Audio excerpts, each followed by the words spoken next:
Today we are canning Southwest Vegetable Soup, and I'm trying out my new gift from my husband that he fabricated himself. It is a pot stirrer.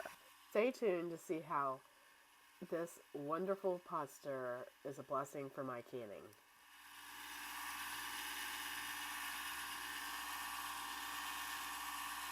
Hi, welcome to Mennonite Farmhouse. I'm Leanne, and if you're new to my channel, I do cooking and baking from scratch, canning and dehydrating videos. If that sort of thing interests you, feel free to subscribe to the channel.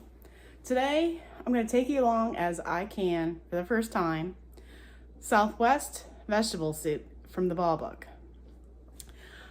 And so far, I've gathered up my vegetables that I've had in my garden growing, because it's a lot of the vegetables I do have in my garden. That makes it so great. But I also had to go to the grocery store, and being transparent, I had to buy tomatillos, even though I have a tomatillo plant volunteered in the garden, but it has one little tiny tilo on it. And some jalapenos, because I refuse to grow jalapenos because everybody in my church loves to give everybody else jalapenos. So I didn't even bother planting them this year. But I did plant banana peppers, which is also in this recipe. Let's get started, shall we? The recipe that we're using is out of the Blue Book that is copyrighted 2013, and it's on page 65. It yields 9 pints or 4 quarts, so we're going to double the recipe just to make a batch for the canner. To be more efficient with your electricity, you want to run the canner with 7 quarts in it, or 20 pints if possible, just to save on energy costs. When my garden's full of tomatoes ripening, I'm always in my kitchen blanching and peeling and chopping my tomatoes. I also tried a new variety of bell peppers this year called Big Bertha, and it was highly recommended by the greenhouse owner, who said that they are meant for canning. And you'll always want to wash your vegetables thoroughly before you cut them and chop them. And I just love this vegetable chopper. It makes life so much easier when it comes to canning, especially when you're doing it by yourself.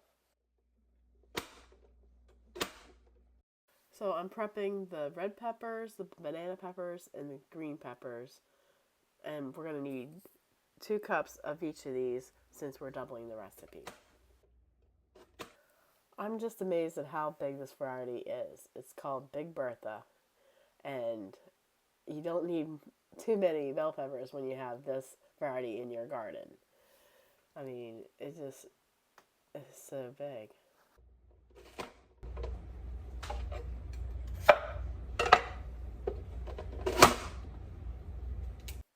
I always wear gloves with jalapenos just because of that burning sensation if you get the oils on your skin.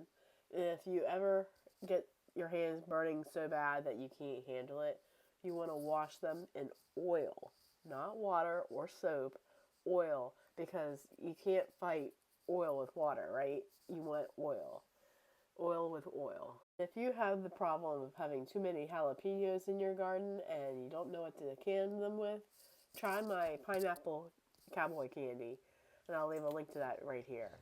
Now the recipe calls for cilantro, and cilantro is one of those things that you either hate or you love. And in this family, we hate cilantro. I don't know. It just tastes like, I don't know. It just doesn't agree with me.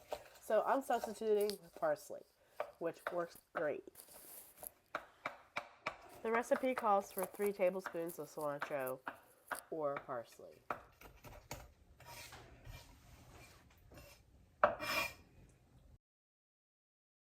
This recipe calls for 1 cup of cored, husk, and chopped tomatillos. And with tomatillos, you never want to husk them long before you use them. You want to just husk them when you're ready to use them. They'll dry out, and when you husk them, they'll be really sticky. I've also made the tomatillo salsa once a few years ago, and I actually enjoy it in enchilada casseroles.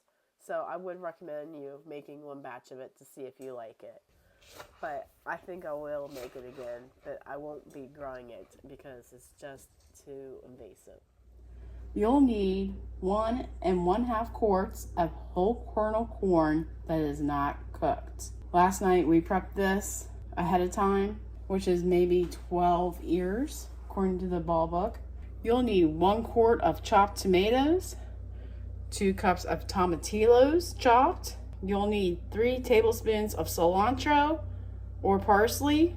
You'll need 1 cup of red bell pepper, 1 cup of green bell pepper, 3/4 of a cup of banana peppers, 1/4 cup of jalapeno, 1 cup of chopped carrots, 1 cup of chopped onions, 1 teaspoon of cayenne pepper, 6 cups of tomato juice, 4 teaspoons of hot sauce, a cup of water, 2 teaspoons of chili powder, 1 teaspoon of salt, and a teaspoon of black pepper.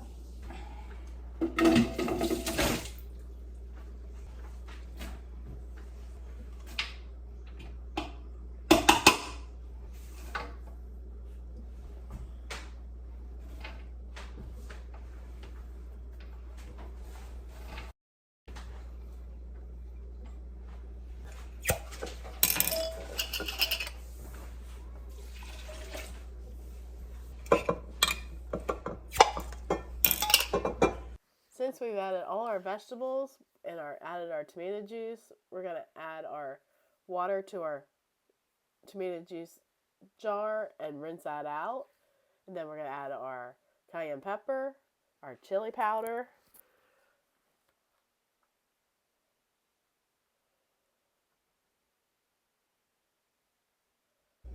and our black pepper, and our salt,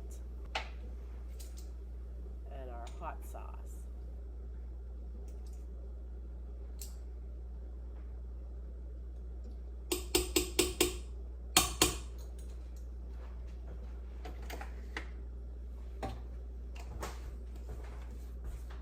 We're going to combine all the ingredients into a large sauce pot, bring to a boil, reduce heat, and simmer 15 minutes.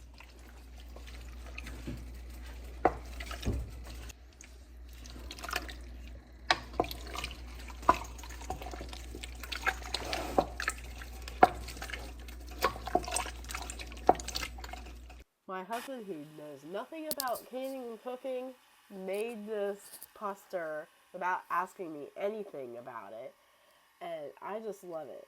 You can actually turn up the heat, and it will never burn anything, and it will juice things faster or cook your products in less time. So if you're doing pizza sauce or ketchup, you don't have to stand there and stir it. This will do it for you. And so far, I am loving this new tool for canning. After I plugged it in and turned it on, he realized it needed a box around the motor.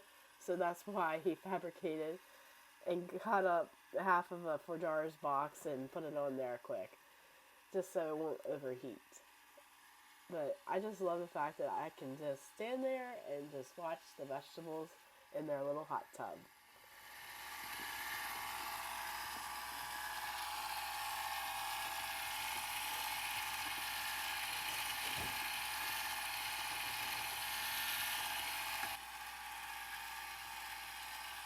Ten minutes before your soup is ready to be jarred, you want to wash your jars thoroughly with hot soapy water.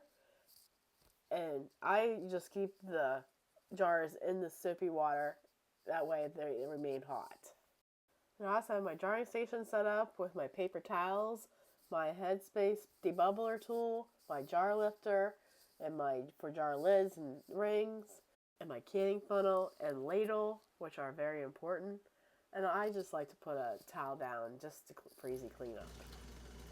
And we're going to ladle hot soup into hot jars and leaving a 1-inch headspace. You want to make sure you have at least half solids and half liquid in your jars when you're filling it up.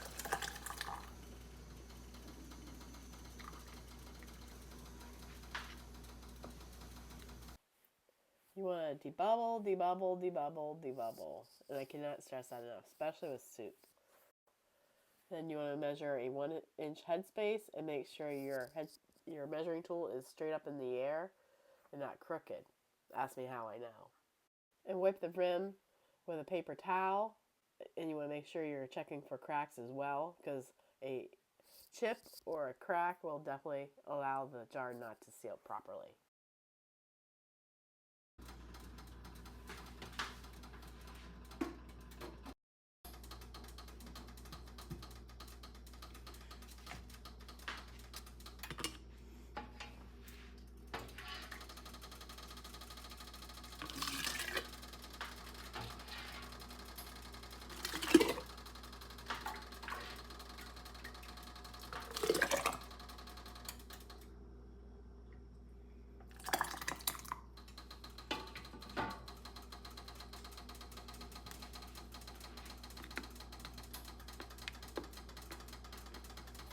And like I previously mentioned, make sure your bubbling tool is standing straight up in the air and it's just touching the tip of your liquid there.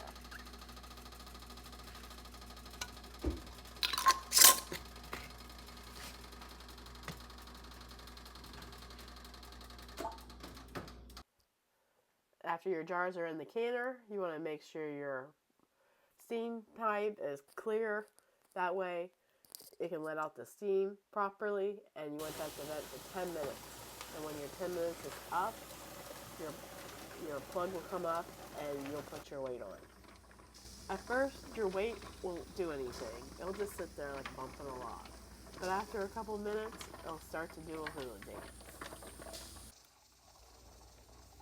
You want to process the pints for 55 minutes and quarts for an hour and 25 minutes at 10 pounds per pressure inside the canner. And if you have a weight like this, you want it to come to a slow, steady hulu to start your timer at.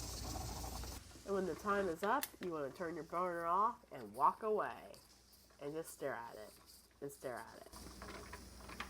And when the plug goes down, you want to count 10 minutes. Then it'll be time to take the lid off slowly. Then it'll be time to take out the jars. I just love using 4-jar lids. I've had a 100% success rate since I've started using them back in August. And I am slowly depleting my stash of ball lids in between filming for you guys, so I can stock up on 4-jar lids. I just absolutely love them. And do you know they're actually coming out with jars here shortly? I'm so ecstatic to support this company. And if you would like 10% off, use my code Mennonite10 for 10% off your order. And please give them a try. You will not be disappointed. Now it's the next day. You want to let them sit at least 12 to 24 hours for them to come down and cool down properly so they have a good seal. Then you want to take the rings off and give them a good washing. And I have a video on just how to do that, and I'll leave a link to that up in the iCards. And we're giving you a taste test here, and I think it has a little too much heat for me, but my nephew has eaten a jar of it every time he's visited since August. He loves it. I hope you give this a try if you love hot food.